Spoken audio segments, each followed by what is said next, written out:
साथियों नमस्कार, कैसे हैं आप सब। यूजीसी एकेडमी में आप सबका बेहद स्वागत है। यूजीसी एकेडमी में आज आप सबको अमीर खुसरो के विषय में महत्वपूर्ण तथ्य बताए जाएंगे। कुछ ऐसे भी तथ्य आपको बताए जाएंगे जो आप पहली दफ़ा इसको सुनेंगे। तो चलिए शुरू करते हैं। यूजीसी नेट 2023 दिसंबर के लिए महत्वपूर्ण वीडियो है ये। खड़ी बोली हिंदी के आदि कवि अमीर खुसरो का जन्म 3 मार्च सन 1255 ईस्वी को, कुछ विद्वान 1253 भी मानते हैं, को पटियाली जिला एटा उत्तर प्रदेश में हुआ। अमीर खुसरो का वास्तविक नाम अबुल हसन यामुनुद्दीन था। अमीर खुसरो के पिता सैफुद्दीन महमूद लाचीन कुशल सैनिक थे तथा सुल्तान शमसुद्दीन अल्तमश के काल में भारत आए थे। अमीर खुसरो की माँ दौलतनाज हिंदू राजपूत थीं और बलबन के रक्षा मंत्री इमादुल मुल्क की पुत्री थी। खुसरो जब 8 वर्ष के थे तभी उनके पिता की मृत्यु हो गई थी और वे दिल्ली अपने नाना के यहाँ चले आए। प्रसिद्ध सूफी संत हजरत निजामुद्दीन औलिया खुसरो के आध्यात्मिक गुरु थे। निजामुद्दीन औलिया खुसरो को तुर्क अल्लाह कहकर पुकारते थे। बचपन में मकतब के ख्वाजा साउद्दीन कृतात खुसरो को सुलेख का अभ्यास कराते थे, किंतु खुसरो का मन शेर व शायरी के अलावा पढ़ाई में नहीं लगता था। जलालुद्दीन खिलजी ने खुसरो को अमीर की उपाधि से सम्मानित किया। अमीर खुसरो ने गयासुद्दीन के बेटे को हिंदवी की शिक्षा देने के लिए खालिक बारी नामक हिंदी फारसी शब्दकोश की रचना की। माना जाता है कि खालिक बारी की लाखों प्रतियां बांटी गई थीं। इस संबंध में एक पद प्रसिद्ध है, 1 लाख ऊंट 1.25 लाख गारी, तेहि पर लादी खारिक बारी। अमीर खुसरो को हिंदू मुस्लिम समन्वित संस्कृत का प्रथम प्रतिनिधि कवि माना जाता है। आदिकाल के कवि होकर भी अमीर खुसरो ने काव्य भाषा के रूप में खड़ी बोली को अपनाया। इसी कारण खुसरो को खड़ी बोली हिंदी का पहला कवि माना जाता है। डॉक्टर रामकुमार वर्मा ने खुसरो को अवधि का प्रथम कवि माना है। इतिहास विद्वान डॉक्टर ईश्वरी प्रसाद ने अमीर खुसरो को महाकवि या कवियों में राजकुमार की संज्ञा प्रदान की है। अमीर खुसरो की हिंदी रचनाओं का प्रथम संकलन जवाहरे खुमरवी नाम से सन 1918 में मौलाना रशीद अहमद सलाम ने अलीगढ़ से प्रकाशित करवाया।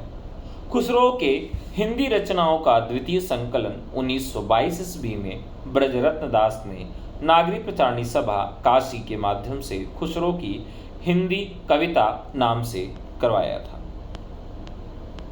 खुसरो का प्रथम आश्रयदाता गयासुद्दीन बलबन का भतीजा किशली खां था। खुसरो का दूसरा आश्रयदाता बलबन का छोटा पुत्र बुगरा खां था। इसके बाद खुसरो बलबन के बड़े पुत्र सुल्तान मुहम्मद के साथ मुल्तान चले गए।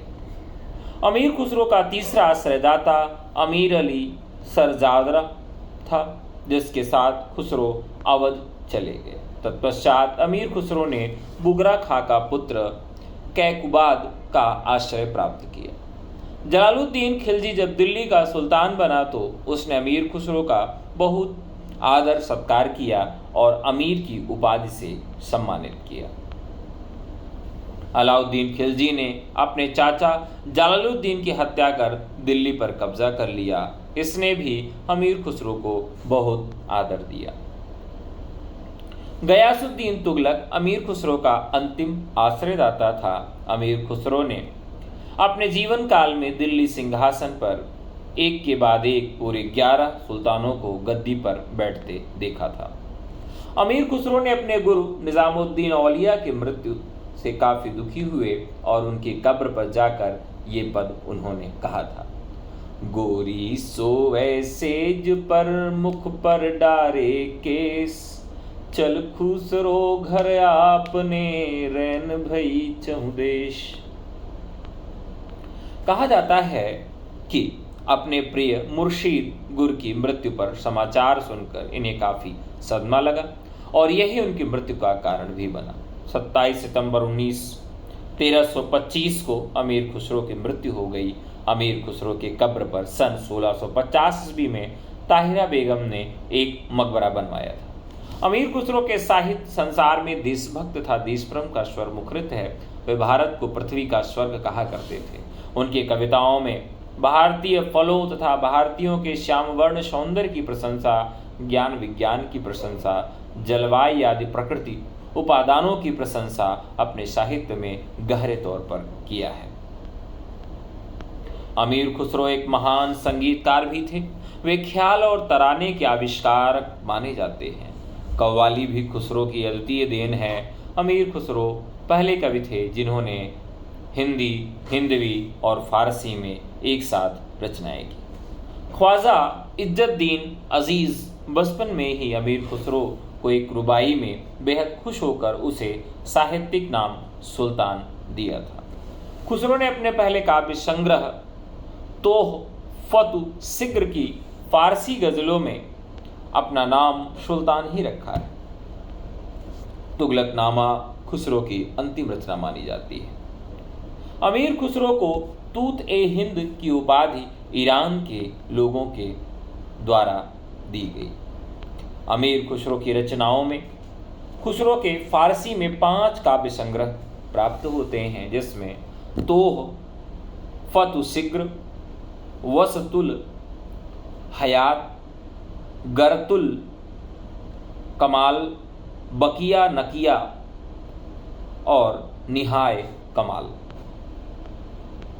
अमीर खुसरो द्वारा रचित मसनवियों में ये महत्वपूर्ण ग्रंथ हैं, जिसमें किरा नुस्सा दैन, मुफ ताहुल फुतूह, नुह सिपर जो बहुत महत्वपूर्ण रचना है, नुह सिपर, तुगलकनामा, देवल रानी खिज खां, मतला उल अनवार, शीरी खुसरो, अस्पा नामा आदि। खुसरो के 4 महत्वपूर्ण गद्य रचनाएं भी प्राप्त होती हैं, जिसमें एजाज़े खुसरवी, खजाइनुल फुतूह, अफजलुल फवायद, किस्सा चेहरा दरवेश। अमीर खुसरो की हिंदी रचनाओं में कोई हस्तलिखित ग्रंथ प्राप्त नहीं होता। इनकी हिंदी की रचनाएं मौखिक परंपरा से प्राप्त होती हैं। ऐसी रचनाएं जन सामान्य की रुचि को ध्यान में रखकर मनोरंजन के लिए ही रची गई थी। अमीर खुसरो की हिंदी रचनाओं में फारसी हिंदी मिश्रित छंद, हिंदी गजल, पहेलियां, मुकरियां, निस्बतें, दो सुखाने, ढकोसले, अनमेलियां, गीत, कव्वाली, फुटकल छंद तथा खालिकबारी प्राप्त होते हैं। अमीर खुसरो के द्वारा रचित ग्रंथों की कुल संख्या करीब 100 बताई गई है। खालिकबारी एक शब्दकोश है जिसमें तुर्की, अरबी, फारसी तथा हिंदी भाषा के पर्यायवाची शब्दों को शामिल किया गया है। खालिकबारी में हिंदी के 475 शब्दों का प्रयोग हुआ है। नूह शिपर रचना में भारतीय बोलियों के संबंध में विस्तार से वर्णन किया गया है। अमीर खुसरो अपनी पहेलियों और मुकरियों के कारण सर्वाधिक प्रसिद्ध हुए। खुसरो की पहेलियों में दैनिक जीवन की वस्तुओं यथा शकरकंद, दियाबाती, कुम्हार का चाक, पान, दाल, जामुन, कैंची, रुपया, बांसुरी, पालकी, आईना, तलवार, भुट्टा, पिंजड़ा, जाला, झूला, चुनरी, अंगिया, छतरी, डिबरी आदि का चित्रण हुआ है। वस्तुतः खुसरो द्वारा मनोरंजन या जनरुचि के लिए रची गई रचनाओं में लोक जीवन एवं लोक संस्कृति की स्पष्ट छाप मिलती है।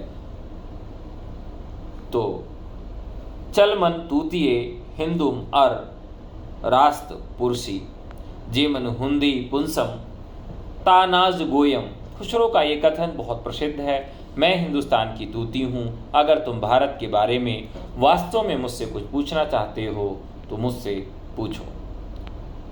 और किस भाषा में पूछो? हिंदुस्तानी में पूछो। तो मित्रों, ये वीडियो आपको कैसे लगा कमेंट करके ज़रूर बताइएगा। जब आप कमेंट करते हैं तो मुझे लगता है कि मेरी मेहनत सही दिशा में लग रही है और इस तरह के और भी वीडियो आप लोगों के लिए बनाना चाहिए। जब आप लाइक करते हैं तो मुझे लगता है कि मेरी मेहनत सही दिशा में लग रही है। तो आपके लाइक और कमेंट का मुझे बेसब्री से इंतज़ार रहेगा। यूजीसी नेट का जितना पाठ्यक्रम है उस पूरे पाठ्यक्रम में इसी तरह से रोचक और महत्वपूर्ण तथ्य आपके सामने मैं लेकर आता रहूँगा, लेकिन आप चाहेंगे तब। तो ज़रूर मुझे बताइएगा। अगले वीडियो में हम अमीर खुसरो के विषय में कहे गए विद्वानों की राय और कथन पर बात करेंगे, जैसे जिस ढंग के दोहे, तुकबंदियाँ और पहेलियाँ आदि साधारण जनता की बोलचाल में इन्हें प्रचलित मिली, उसी ढंग के पद्य, पहेलियाँ आदि कहने की उत्कंठा उन्हें भी हुई। उनकी पहेलियाँ और मुकरियाँ प्रसिद्ध हैं। इनमें उक्त वैचित्र की प्रधानता थी, यद्यपि कुछ रसीले गीत और दोहे भी इनके कहे हैं। इसी तरह से कुछ आपको पहेलियाँ बताऊंगा जिसे अंतरपालिका भी कहते हैं। तो इनकी पहेलियाँ दो तरह से बटी हुई हैं, अंतरपालिका और बहिर्पालिका, बिन बूझ पहेली और बूझ पहेली। तो इसके अंतर को भी आपके सामने रखेंगे, मुकरियाँ भी आपको सुनाएंगे कुछ, और मुकरियाँ और कह मुकरियाँ दोनों में अंतर बताएंगे। आतिशबाजी वाला अनार सुनाएंगे आपको। खुसरो के कुछ महत्वपूर्ण मुकरियों पर आपको व्याख्या भी देंगे। अमीर खुसरो की जो निस्बतें हैं यह भी आपको बताएंगे। निस्बत दरअसल अरबी भाषा का शब्द है, इसका अर्थ होता है संबंध या तुलना, जब दो चीज़ों में तुलना की जाती है। जैसे एक उदाहरण आपको भी मैं बता देता हूँ, कुछ क्यूरियोसिटी आपकी बनी रहेगी। क्यूरियोसिटी, कपड़े और नदी में क्या निस्बत है? उत्तर पाट। कपड़े और नदी दोनों की चौड़ाई को पाट कहा जाता है। आदमी और गेहूं में क्या निस्बत है? तो इसी तरह से कुछ निस्बत भी सुनाएंगे। दो सुखाने भी सुनाएंगे आपको, ढकोसले भी आपको कुछ सुनाएंगे हम। तो अगर आप ये सब सुनना चाहते हैं तो कमेंट करके ज़रूर जवाब दीजिएगा। जितने अधिक कमेंट रहेंगे उतना जल्दी वीडियो आएगा। तो आज के लिए इतना ही। ये सारा का सारा कंटेंट यूजीसी के लिए बहुत ज़्यादा महत्वपूर्ण है। तो आज के लिए इतना ही। धन्यवाद साथियों, नमस्कार, जय हिंद।